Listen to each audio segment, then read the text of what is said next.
You've been doing your very best to grow an incredible harvest of fruits and vegetables at home, when suddenly, bam, it's all gone. Due to pests like deer and rabbit, unfortunately, this is a common occurrence for many gardeners.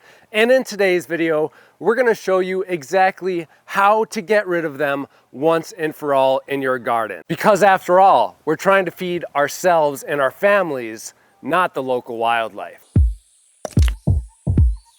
Hello and welcome to Expedition Homestead. My name is Ripley. If you're new to the channel, what we do here is build your passion for growing through simple yet effective and affordable means of increasing your harvest at home and bringing more beauty to your gardens. In today's video, we're going to be talking about deer and rabbit repellents that work the best.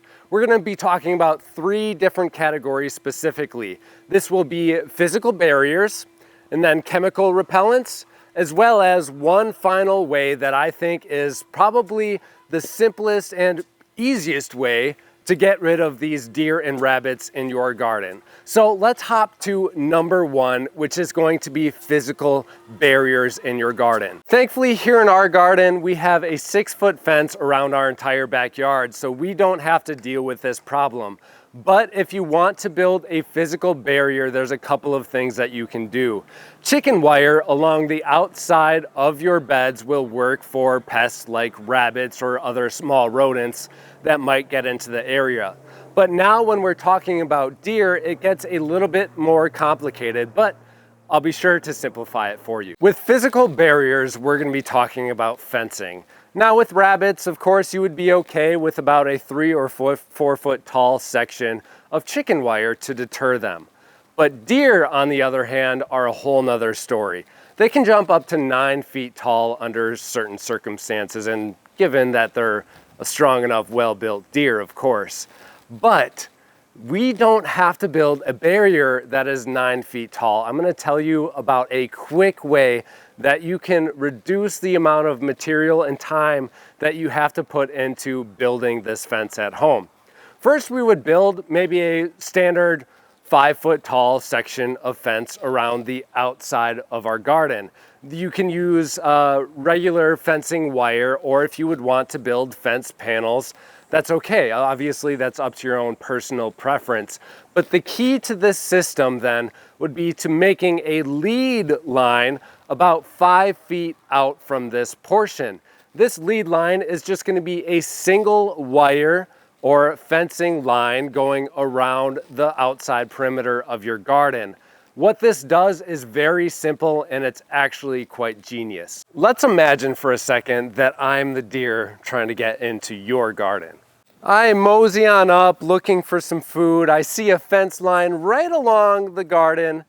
I can definitely jump over that, but then suddenly I see this lead line right here. Now it became indefinitely more complex for me to jump over this, because I can't just jump over this one and then jump over that one. Deer don't work like that.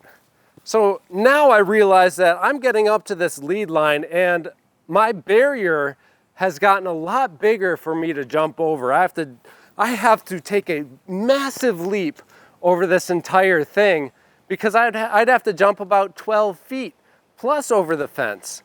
So your deer is going to come up to this lead line and realize it's probably going to be a lot easier for me to just walk on over here and get some food from a different source, because this gardener really thought about what he was doing. What I really love about this is it is extremely simple and effective, just like everything else that we preach on this channel.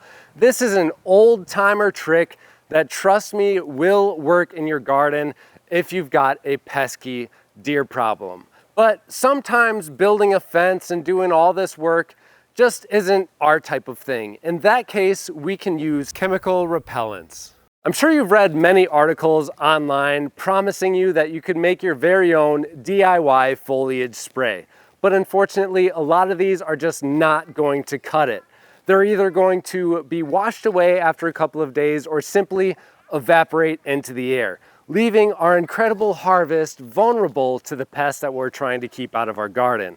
Now, through a lot of research and reputable sources, I have found the best foliage spray for you.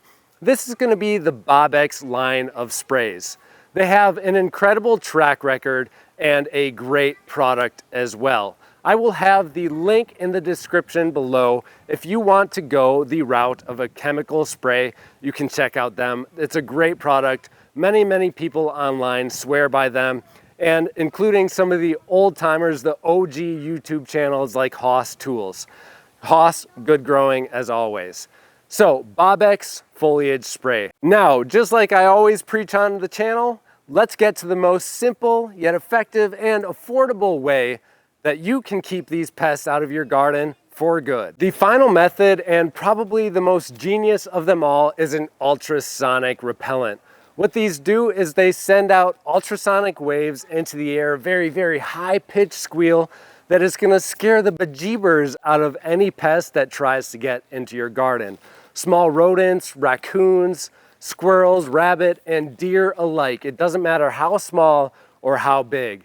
They're gonna hear the noise that this thing puts off, and they are gonna be running for the hills, and they're gonna go and eat your neighbor's harvest instead of yours. The Zovenchi ultrasonic repellent is the one that I'm going to be recommending today based off of my research. Now, this has a approximate field of about 50 yards, so plenty of space to cover your garden. Even if you need to pick up 2 of them, they're only about $35 each, so it's a very affordable and effective measure that we can use in the garden. I will have the link to the Zovenchi down below, as well as a couple of others for you to check out. Trust me, these things are great. I know of a couple of friends that use them, and I've seen a lot of videos online as well. As soon as these animals hear that thing, they take off and they're almost gone for good. After they realize that this is gonna be squelching at them every time they come in the garden, they're not gonna come back. So that's it for today's video. If you have any questions, leave them in the section down below. I will get to everyone that I can. I hope your gardens are doing great so far this year. I really wanted to make this video because I've been seeing a lot of posts online of people's tomatoes plants just completely stripped out of everything in one night. And just like that, all of our hard work can be taken away from us, and I don't want that for you, just as I wouldn't want that for myself. With that being said, happy gardening, and we'll see you all in the next episode.